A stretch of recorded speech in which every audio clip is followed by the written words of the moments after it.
A lonely drifter offers a scarred woman a chance at marriage in a harsh desert town. But what they build together will shock everyone who doubted her strength. How far will she go to protect her new family? She came into town in a wagon that limped as badly as she did, one wheel barely holding, a mule coughing like it had been carrying sorrow instead of a person, and inside sat a woman whose age turned heads, not from beauty, but from the way time had shaped her. Her name was Lottie Harrow, and her arrival stirred whispers before she even stepped down. She had spent 6 painful weeks crossing unforgiving desert lands, her ribs cracked from an old fall, clutching 2 letters, one from a church in Dustwater accepting her into their fold, and the other from a man she'd never met, who had paid 50 cents to a matrimonial agency, asking for a God-fearing strong woman willing to work. Lottie had replied with nothing more than a brief note and a picture from 20 years ago, before the limp, before the scar on her jaw. She hadn't lied. She just hadn't told the whole truth. He hadn't answered, but she came anyway, because sometimes hope isn't a light, but a habit you can't quit. When she stepped from the wagon, her dress was torn, her boots had no soles, and her hair graying far too soon was pinned with trembling care. Children stared at her, and women looked away as if she carried shame like a shadow. She walked to the church holding the letter like a shield, but when she pushed through the doors, silence fell as if the wind had stopped. A girl giggled, a man coughed, the preacher stood blinking, his voice uncertain as he asked, "You Lottie?" She nodded. "I was told to come here first." Someone laughed sharp and ugly, and a woman near the front whispered, "She looks like she birthed Moses." The room erupted into cruel laughter, even from the children who had learned to follow mockery like it was scripture. The preacher didn't stop it. He only muttered that they had expected someone younger and said that Elas Boone was not there, and not the kind of man to marry someone old enough to be his mother. Lottie tried to explain that she came for the work, not the hand, but her voice was drowned in the sound of scorn. She walked out before they could see the tears in her eyes. Dustwater had only 2 streets, and she walked down the second, her body screaming from the pain in her ribs, her soul hollowed out by disappointment. She had 1 penny left, no food, no shelter, but she still had the 2 letters that had kept her going across the Badlands. She sat beneath a cottonwood, too tired to cry when a voice, soft and unsure, broke the silence. She looked up to see a young man, dust on his clothes, shirt torn, and a kindness in his eyes that made her hesitate. He held out a canteen and she drank from it slowly, as if the water was proof that grace still existed. "You Elas?" she asked. He shook his head. "No, Wade Kavanaugh." He had land, he said barely, "just goats. No house, no future he could promise." But he had seen what happened in that church, and he thought she didn't deserve it. Then, surprising even himself, he pulled out a folded paper, a marriage license meant for someone else, a woman who ran off with a gambler and took his boot. "I don't got a preacher, but I got the paper," he said. She stared, unsure whether to laugh or cry. "You don't know me," she whispered. "No," he said, "but I reckon I know enough. You didn't cry in there. You didn't scream. You walked out with your head up." Lottie thought of Kentucky and what she had run from, what she had done. "I don't have a dowry," she said. "I don't have much at all." "Neither do I," he replied. "Makes us even." And so, under the cottonwood, they married. No vows, no bell, just 2 names on a piece of paper, a witness too drunk to remember his own, and the wind singing through dry branches. They walked south by dusk, Wade's coat around her shoulders, the goat following like a silent chaperone. By midnight, they reached Wade's home, a slab of earth under canvas, a fire pit, a skillet, buried in ashes, and not much else. She didn't complain. She just gathered wood while Wade struck flint. "You think I'm crazy?" he asked. "I still do," she replied, but she stayed. They didn't speak much that night, just shared the silence like old friends. She curled beneath his coat, and he sat beside the fire, carving nothing into a stick, eyes watching the dark. At dawn, she fetched water.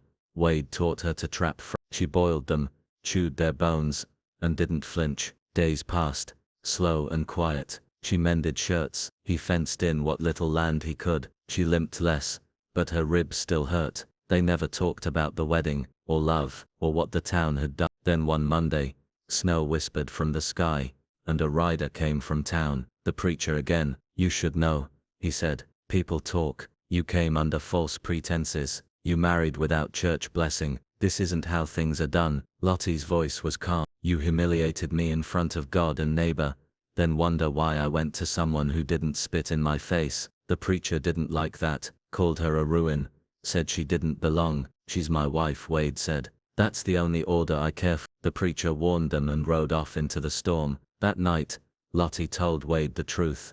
She had killed a man, not out of rage, out of survival. He tried to hang me with my own apron, she said. Wade didn't look away. Woman who survives that don't scare me. She's the kind I'd trust in a storm. Lottie blinked, but didn't speak. The next morning, they rode into town. People stared. No one laughed.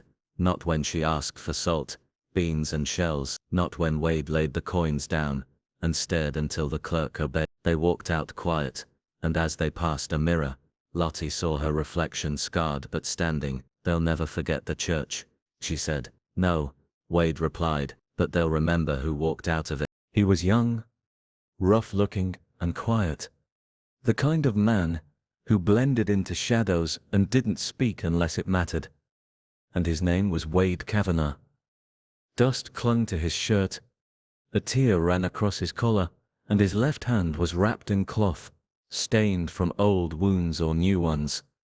It wasn't clear. He had stood in the back of the church that morning, saw everything, saw how they mocked the woman who had limped her way into their town, with pain in her bones and hope too stubborn to die.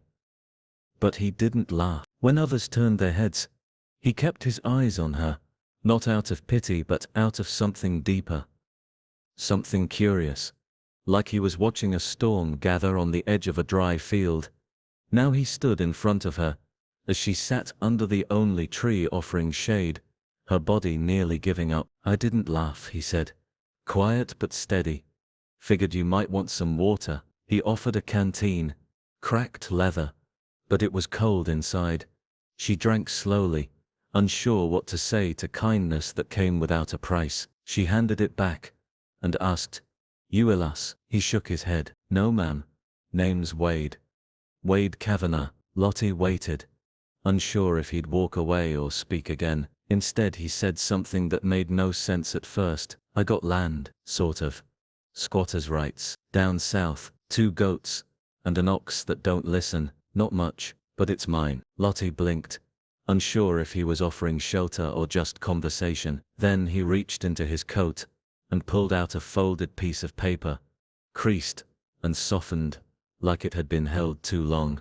Got this marriage license, he said. Was gonna use it for Clara Dennett. She ran off last month with a gambler. Took my boots too. I ain't got a preacher, but I got the paper you wanted. Lottie stared. The desert wind moved through the cottonwood, stirring its dry leaves. What are you asking me? She whispered, half afraid of the answer. Wade didn't smile, but his voice warmed. I'm asking if you want to be married, today, right now. No church, no audience, just me, you, the paper, and the wind. Lottie let the words sink in. You don't know me, she said, voice dry as cracked stone. No, Wade replied, but I reckon I know enough. You didn't cry in that church. You didn't scream. You walked out like a soldier. That's good enough for me. She thought of what she'd left behind, of Kentucky and the man she'd buried, of the nights she'd slept with a knife under her pillow. I don't have a dowry, she said, her voice brittle.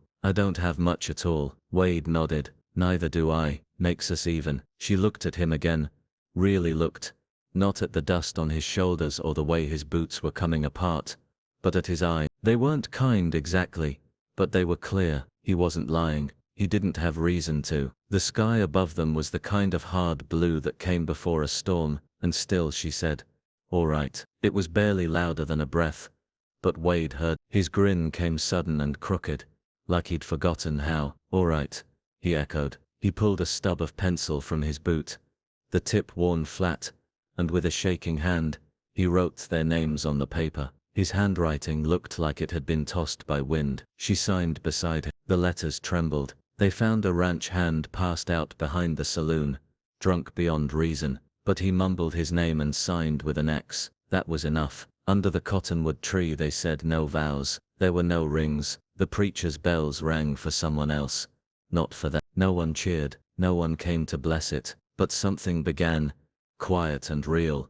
They didn't kiss. Wade just handed her the paper, folded again. You can keep it, he said. She took it without a word, and they walked south, away from the laughter, away from the town that didn't want her, into the open land that didn't ask questions. The goat followed, dragging a rope behind it, and Wade's coat sat heavy on her shoulders as dusk crept in like a slow tide. They didn't speak for a long time, just walked side by side. When they reached Wade's land, she saw what he meant by not much. A canvas lean-to staked over scrub grass, a fire pit, a skillet buried in ash. One goatskin hung over a branch, curling with rot. Lottie stood in silence, while Wade knelt and struck flint to start a fire. You think I'm crazy? He asked without looking at her. I still do, she said. Wade laughed soft, a sound like dry leaves underfoot. Figured you'd have a name that's been through things. She didn't reply. Instead,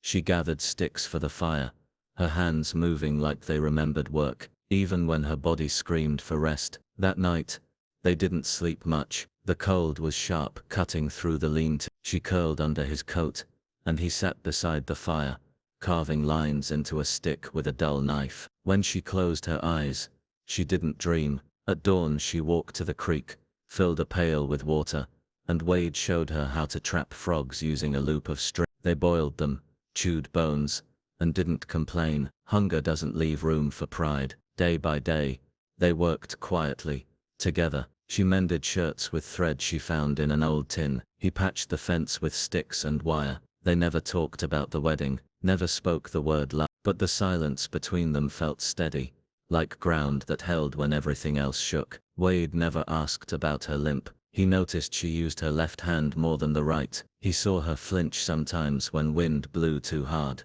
but he didn't press, and Lottie didn't explain. That, in itself, was a kind of peace. Once Wade asked if she missed where she came from. Lottie looked at the horizon for a long time before answering, no, there's nothing there worth missing, and he nodded like he understood, because maybe he did. Some places leave marks too deep for nostalgia. In town no one mentioned her name again. Dustwater forgot her on the surface, but the kind of forgetting that comes with fear, not absence. Back on the land, Lottie started planting what little she had. Seeds she'd saved, bulbs too dry to promise anything. She watered them anyway. Wade dug a trench for runoff, and together they shaped something that resembled a beginning. The desert was still cruel, but it didn't mock. And as weeks passed, the lean-to became more than shelter.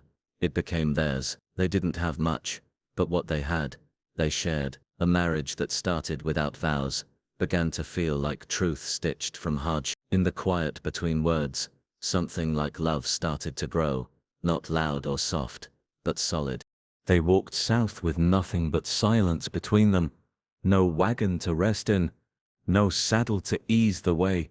Just Wade's worn coat, draped over Lottie's shoulders, and a stubborn goat, trailing behind like a witness to something neither of them understood yet. The desert didn't welcome them, but it didn't push them away either.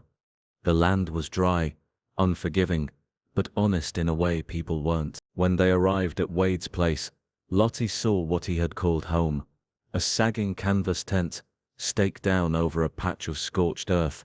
A fire pit, dug shallow, and a skillet, rusted in the ashes of meals too small to remember. A single goat skin hung from a branch, curling like a dead leaf. There was no comfort here, not in the way most understood it, but there was quiet, and that quiet wrapped around her like a second skin. Lottie didn't say much those first few days. She wasn't the kind to fill space with noise. She simply moved like someone used to pain. Someone who knew that work was the only way to keep the past from catching up. Wade didn't ask questions, and that was its own kind of kindness. He showed her how to trap frogs using a noose made from twine, and when she boiled them, she added bark to make broth that tasted of smoke and survival. She mended his shirts with thread she found buried in a tin, sewing through worn fabric while her ribs ached. He worked on the fence, using whatever sticks and nails he could find, and though it didn't hold much in, it marked the edges of something new. They didn't sleep side by side, not at first. She curled under the coat near the fire, and he sat awake, carving lines into a stick with a dull knife, watching the wind shift the flames. Their silence wasn't cold, it was careful, like they were both waiting to see if the world would let them keep this small piece. One morning, Wade asked her if she wanted to go into town again. Lottie shook her head.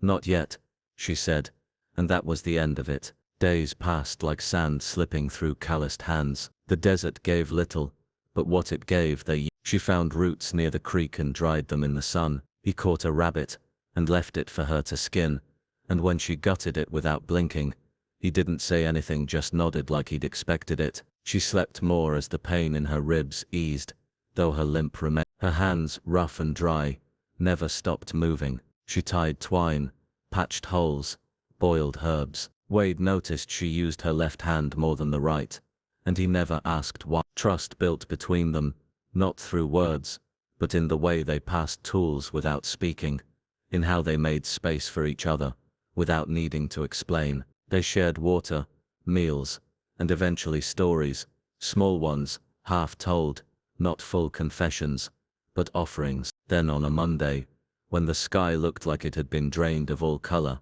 a rider came. His horse snorted steam, and the man wore his collar like a blade. It was the preacher from Dustwater. Miss Harrow, he called before his eyes landed on Wade. Or is it Mrs. Lottie didn't answer. The preacher dismounted slowly, each step heavy with judgment. We heard word, he said, voice sharp as frost. Didn't believe it. Thought you left, but here you are, married without blessing, living like squatters on land that doesn't belong to you. Wade stepped forward slow and calm. We didn't invite questions, he said. The preacher ignored him, and looked only at Lottie. You came under false pretenses, he said. You deceived us. Lottie stood her ground. I came on a letter, she replied. Not my fault, you filled in the rest. The preacher's mouth tightened. You married this man without witness or faith. The town's uneasy. A woman like you, she brings ruin. Wade's eyes darkened. She's my wife, he said. That's the only order I care for. The preacher shook his head.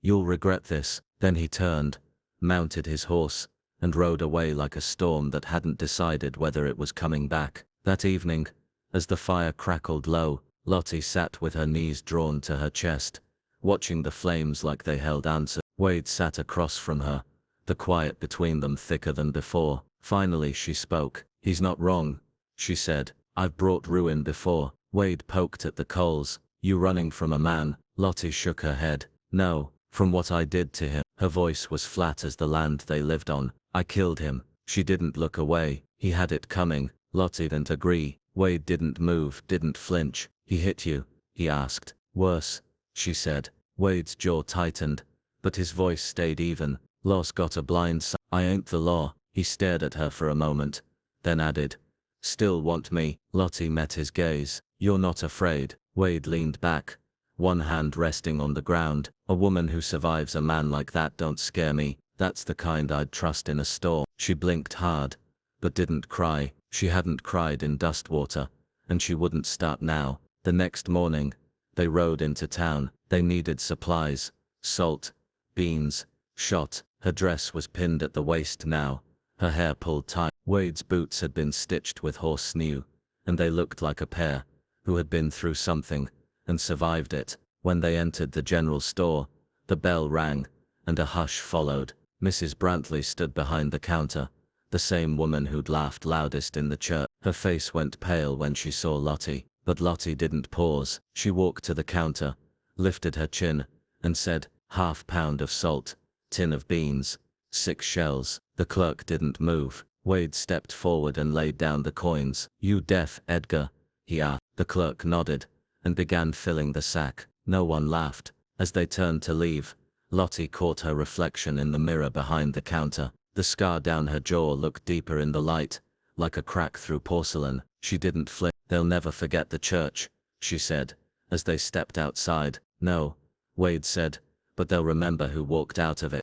The sky had turned the color of old ash, and the wind carried a silence that wasn't peace, but warning, the kind that made animals stand still and people look over their shoulders. Lottie was outside collecting kindling when the sound of hooves split the quiet. The preacher rode in slow, proud, his horse blowing steam like it was angry too. He dismounted like he was stepping onto sacred ground, his collar tight against his throat and judgment burning in his eyes. "Miss Harrow," he said, eyes landing on her like a weight, then flicking to Wade standing nearby. "Or is it Mrs. now?" Lottie didn't answer. Wade stood between them, shoulders squared. "You weren't invited," he said, voice low but solid. The preacher didn't care, he wasn't here for kindness. "We heard word of what you've done," he said, stepping closer, each word sharper than the last. "You came here under false pretenses. The town expected something holy.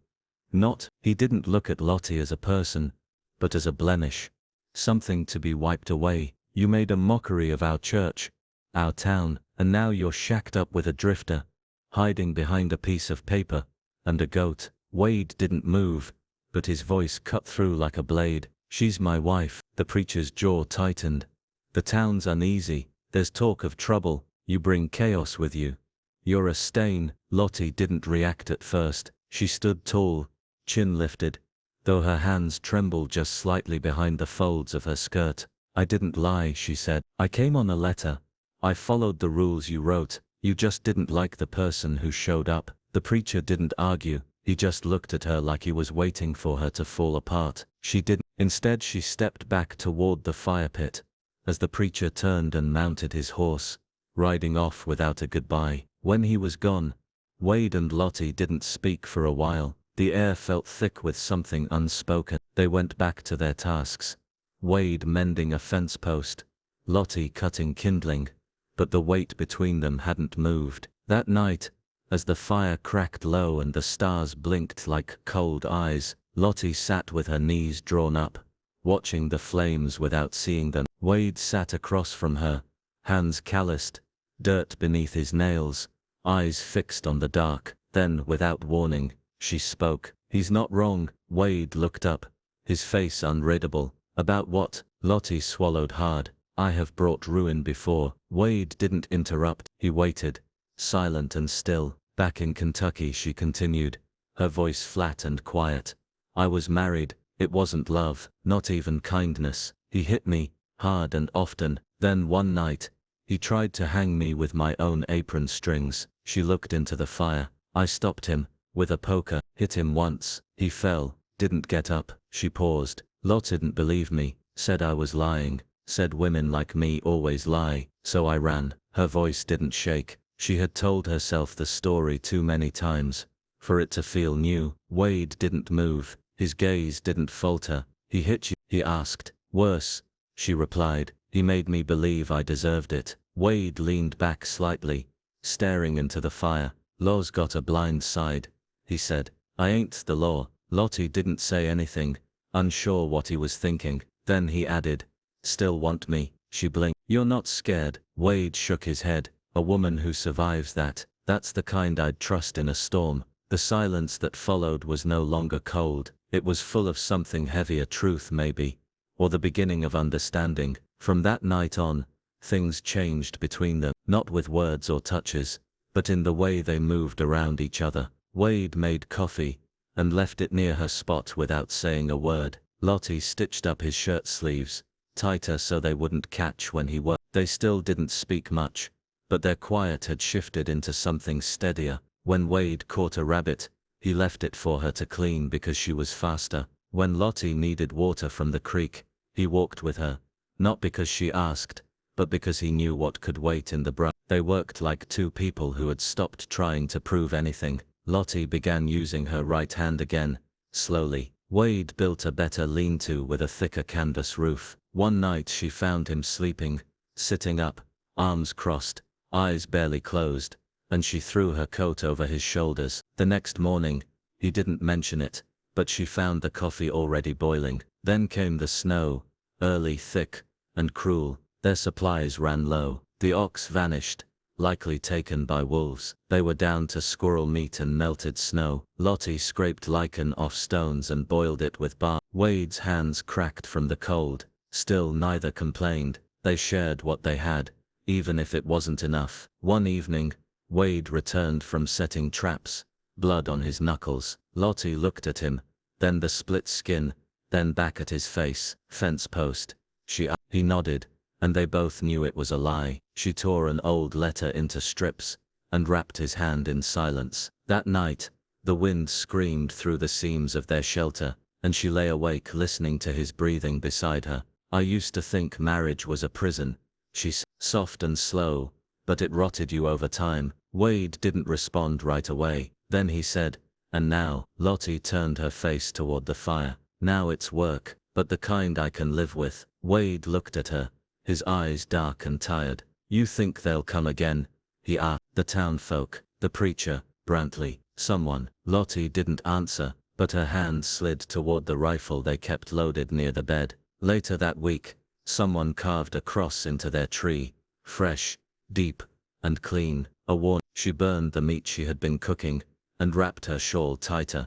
They're warning us, Wade said. No, she replied, they're testing us. That night, Wade placed the shotgun by the door and slept with his back to hers. They didn't speak again until morning. Trust had replaced silence. Not love, not yet, but something close enough to build from. Dustwater didn't forgive. And it sure didn't forget. And the silence from the town wasn't peace. It was a build-up, like a storm just past the ridge waiting to come back meaner than before. Lottie and Wade returned for supplies and found the price of salt had doubled.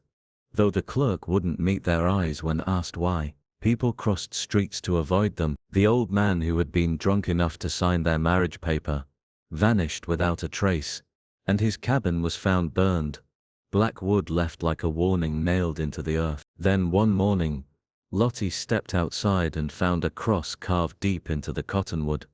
Fresh sap bleeding down the bark like tears that wouldn't fall from her own eyes. Wade saw it too, jaw tight, hands already curling toward the shotgun, leaning by the door, but Lottie stood still, staring. They're not warning us, she said.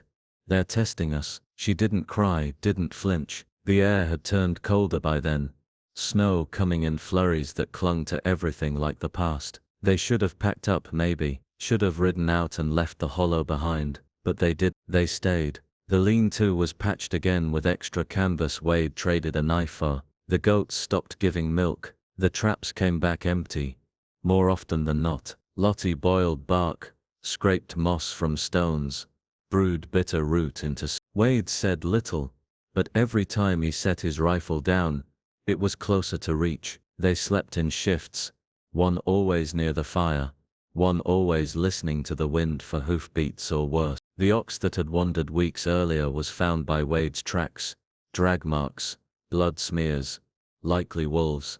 But he didn't say it out loud. They had less and less, and what they had they rationed in silence. Still somehow, it was enough. One morning Lottie caught a rabbit and skinned it before Wade came back from the ridge. She didn't say a word about the blood frozen on her sleeves. He didn't ask. That night, he left half the cooked meat near her spot by the fire, and touched her shoulder just once before walking off to keep watch. Love wasn't spoken, not with words, but it was there, settling into every quiet moment.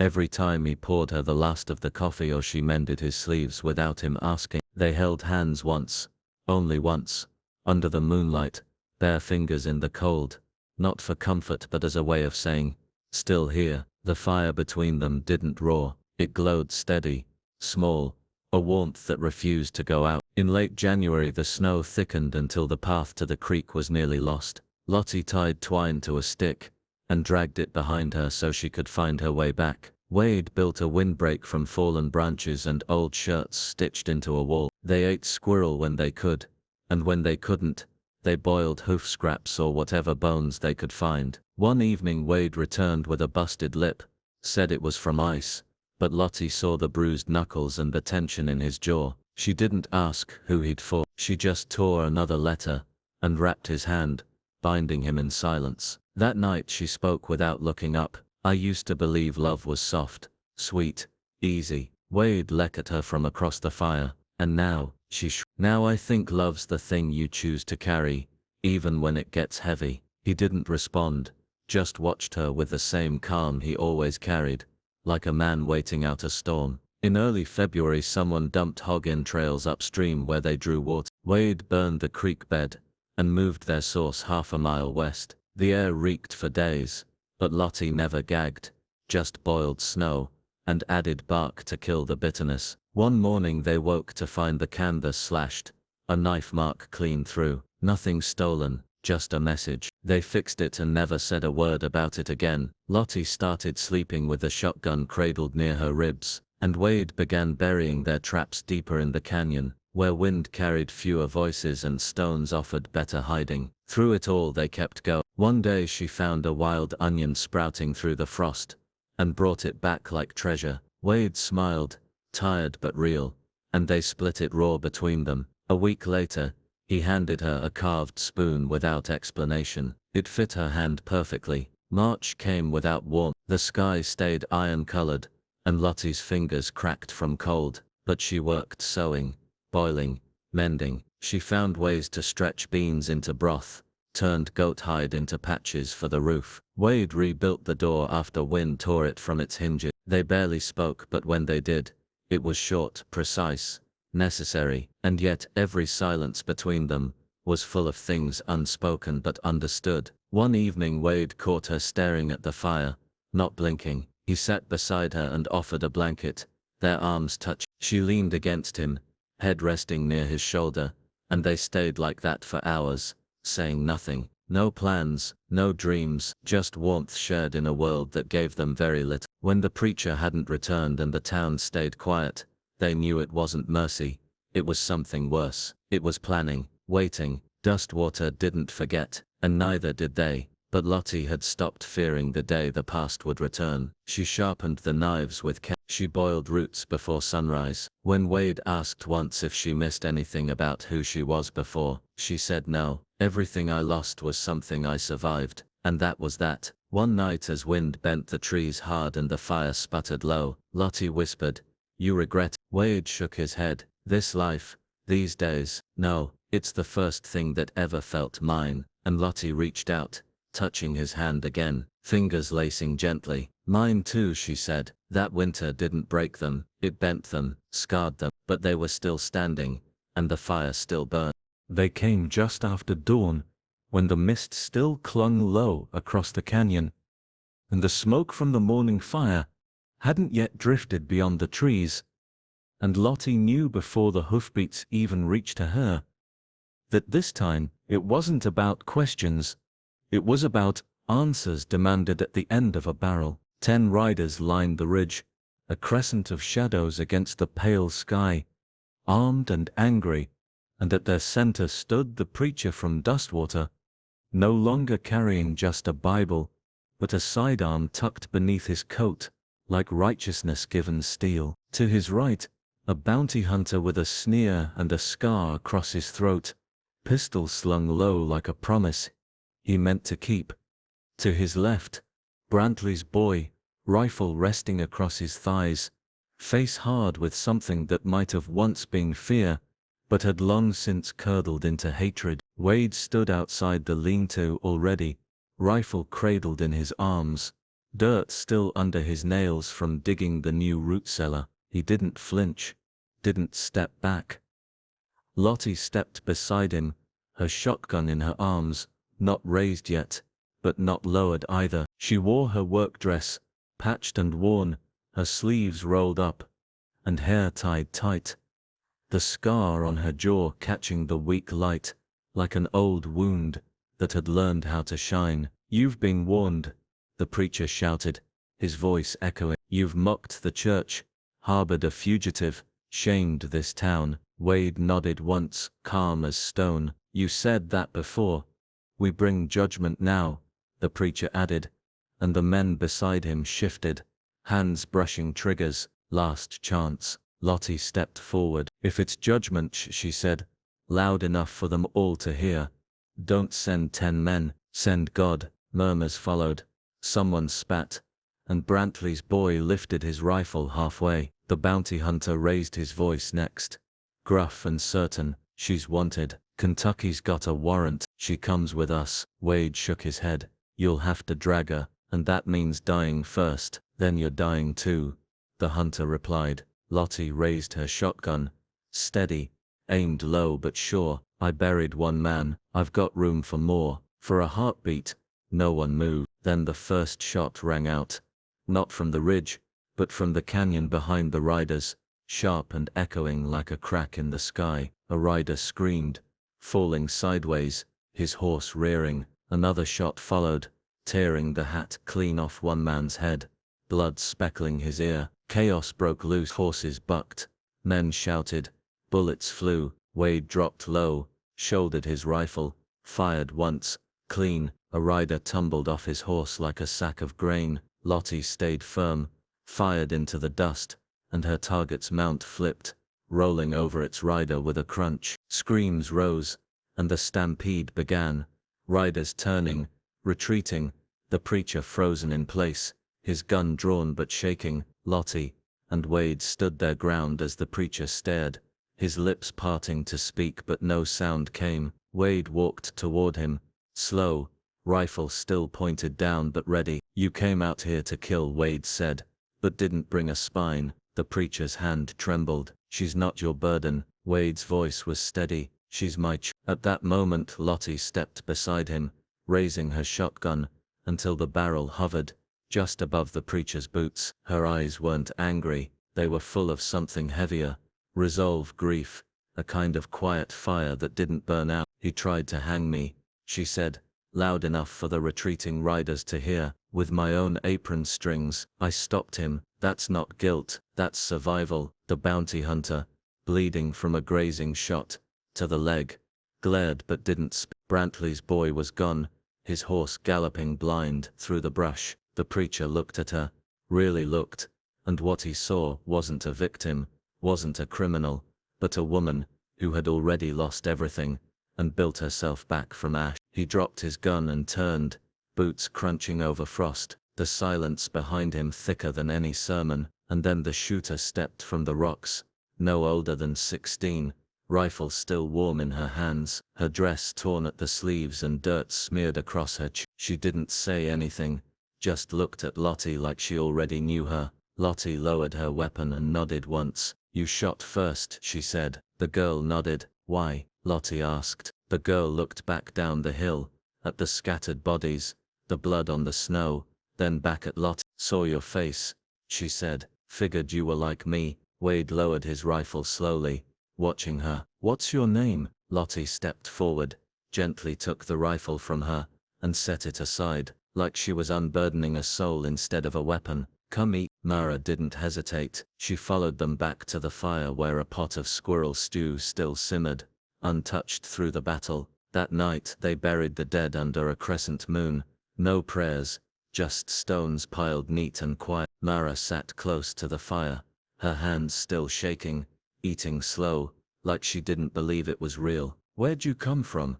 Wade asked. Mara looked down.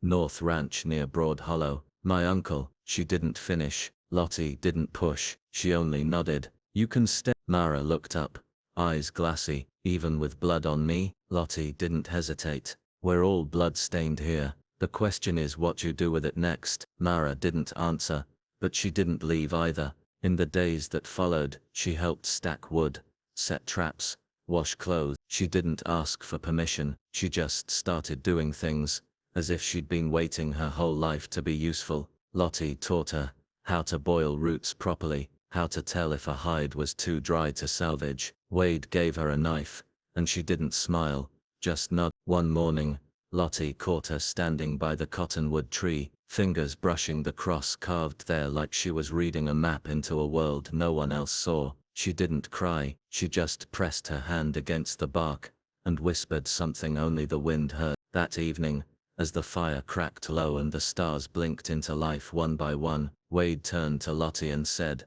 "That girl saved our lives." Lottie stirred the stew, quiet. She saved more than Mara had come with a bullet, and stayed with silence, but every night she crept closer to the hearth. Every morning she rose with them, ready to work, not because she had to, but because belonging wasn't something you were given, it was something you earned. The hollow had changed, not in size but in weight. With every hand that stayed, it grew more rooted, more sure. They didn't need a church, they didn't need forgiveness, they just needed each other.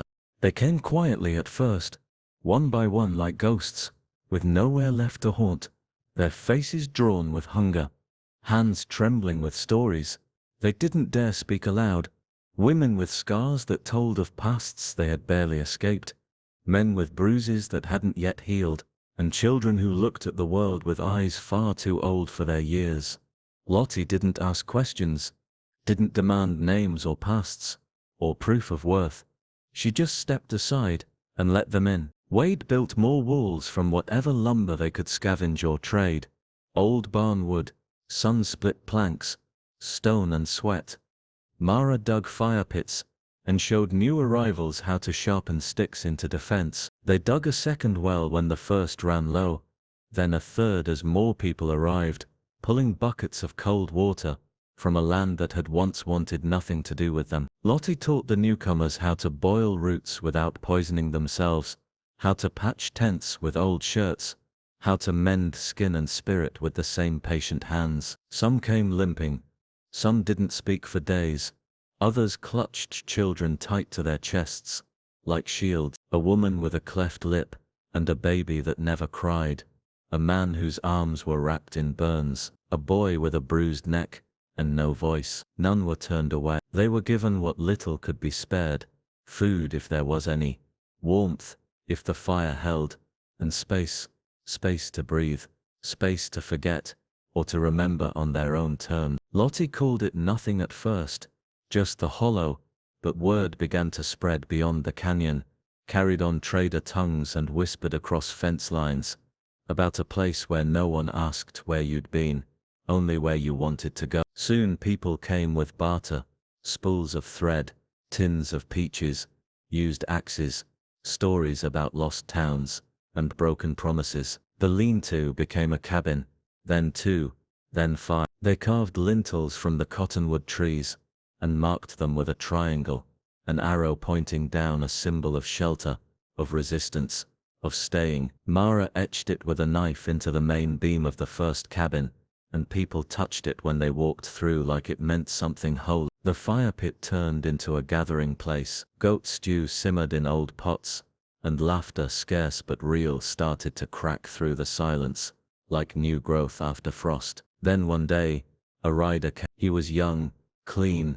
polished like a badge, with legs, boots, shined to mirror the sun, a Bible held tight, and a coat, too stiff to have seen real dirt. He called himself a preacher, said he came to restore order to the valley, said Dustwater had sent him to reclaim what was theirs. He stood at the edge of the hollow, reading scripture aloud like it was supposed to sting. Lottie stepped forward. Her hands were still dusted with soil from planting potatoes, her sleeves rolled up, hair pinned tight, as always. Wade stood behind her, rifle nearby but untied. Mara sat on the roof of the main cabin, bow in her lap, calm as morning fog. The preacher called them sinners, called the hollow a den of blasphemers, criminals, heretics. Lottie looked him straight in the eye. "You tried to break me," she said, voice steady as stone. "I built a kingdom from the pieces." The preacher opened his Bible, then paused. He looked at the cabins, the smoke curling from chimneys, the children laughing in the distance, the arrow symbols carved into every doorway. He shut the book and left without a word, the sound of his horse fading like the last page of a book nobody finished. After that, they stopped hiding. Lottie took a piece of charcoal and marked the front gate with her name, Harrow. Wade carved the year below it with his pocket knife. Mara left her arrows hanging on the posts, like guards who never slept. The children started to call Lottie Mama when they thought she couldn't hear, but she always did. She never told them to stop. Ash learned how to set traps. Thorn learned how to sharpen blades without dulling their edge. The place grew, not like a town but like a scar, raw and healing, ugly in places but strong. People began bringing seeds, fragments of songs, cloth they dyed in creek water, Someone built a smokehouse. Someone else stacked stones into a wall to keep the wind from knocking down the new cabin. Every act, no matter how small, was an answer to a world that had once told them they didn't belong. And then came a letter, not from Dustwater, but from the edge of it, pinned to the gate with a carving knife. Wade found it first, unpinned it carefully, read it twice, and handed it to Lottie. It was from another preacher, this one bolder, younger, not afraid of judgment. He wanted a meeting, said if they wouldn't answer to God, they'd answer to man. Lottie didn't blink. He'll come, she said, and when he did, it wasn't with it was with ink and presence, and the illusion of power. They met under the same cottonwood, where Lottie had signed her name beside Wade's, months, and 100 lifetimes ago. The new preacher stood tall, righteous in clean linen, gold buttons, catching the sun. You've built a heresy, he said, a place for thieves and runaways. There will be reckoning. Lottie didn't raise her voice. She just watched a crow shift in the branches overhead. We've built a place where no one starves, she replied, where no one laughs at you for surviving. You protect murderers, he said. I protect survivors. You've turned your back on the law. No, she answered. We remember what the law forgets, that justice doesn't always wear a badge or a collar. He flipped open his book, pages fluttering like wings, trying to escape. You'll be judged by history, he warned. Lottie stepped past him, bent down, picked up a stone, and handed it to him. Then tell history this, she said. You tried to shame me, and I built a kingdom from the shame. He stared, confused. Throw it, she added. Isn't that what men like you do best? But he didn't throw it. He turned, walked back the way he came, and was never seen again. That winter they built a third shelter for new arrivals. Lottie and Wade buried their pasts beneath the frost, and built something that had never existed before, a home born from wreckage. No law came, no church dared cross the hollow. People whispered the name Harrow's Hollow, with caution, not reverence. It wasn't heaven, but it was safe, for the broken, for the bruised, for the brave, and for the first time in a long time, Lottie let herself believe they could stay. Lottie lived to see 50 years, a milestone reached not by chance but through sheer endurance, the kind of strength carved out of countless hard days and darker nights that tested every fiber of her being. Her life was not one of ease or comfort, but of survival and quiet bravery, marked by moments that seemed small but carried the weight of the world. Wade, the man she loved beyond words, passed before her, peacefully, his hand wrapped in her shawl, the very same shawl she had woven with care and hope during those early days, when the future was still a fragile dream. She buried him under the great cottonwood tree, the one with sprawling branches that had witnessed their first whispered yes, the place where their lives first entwined like the roots beneath the earth. That tree stood as a silent guardian, holding the echoes of promises made in the soft glow of hope and tenderness, a sacred witness to love and loss alike. Years went by, slow and steady, and when Lottie's own time finally came, she passed quietly, without fuss or fanfare, as if she was simply folding herself back into the earth, beneath that same cottonwood, returning to the place where her story began. But the world did not stop.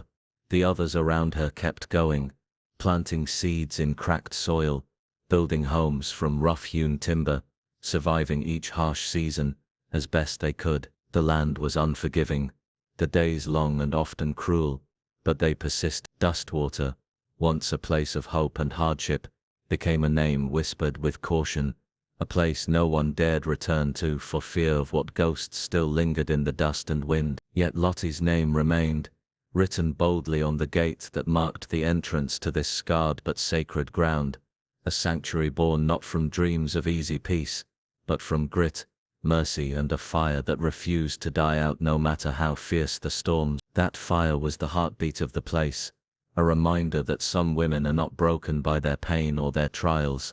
Instead they become the fire itself, wild, enduring and full of life. Lottie's story was more than a tale of loss and survival.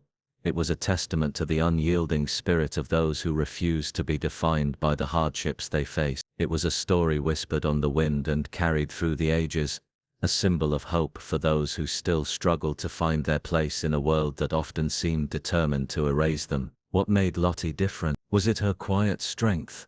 The fierce kindness that radiated from her even when she was exhausted and hurting? Or was it something deeper, an unspoken understanding that life, no matter how broken, could still be a place of mercy and fire? The others who stayed learned from her without words, inspired by the warmth that lingered like a flame against the cold night, the way she moved through the world with steady grace and unwavering determination. Her love for Wade was etched into the land, her grief transformed into the foundation of a place where others could come to find shelter and strength. Over time the sanctuary grew, built not on fleeting dreams, but on the hard-earned lessons of endurance and compassion. Lottie became more than a memory, she became a legend, a fire that burned quietly but fiercely in the hearts of those who refused to give up. Dustwater's scars told a story of pain, yes, but also of redemption, and the power to rebuild. The gate that bore her name was a threshold not just to a place,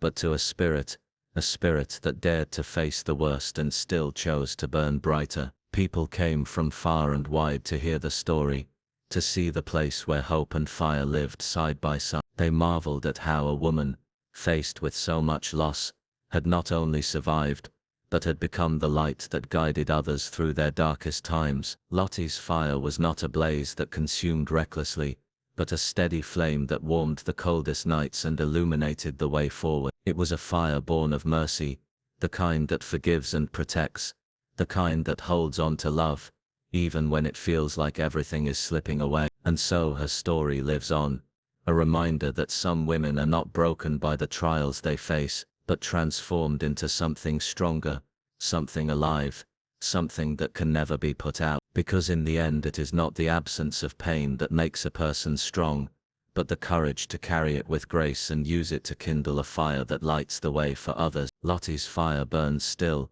a beacon of hope and strength in a world too often shadowed by despair, a testament to the power of mercy and the unbreakable spirit of a woman who became more than she ever dreamed.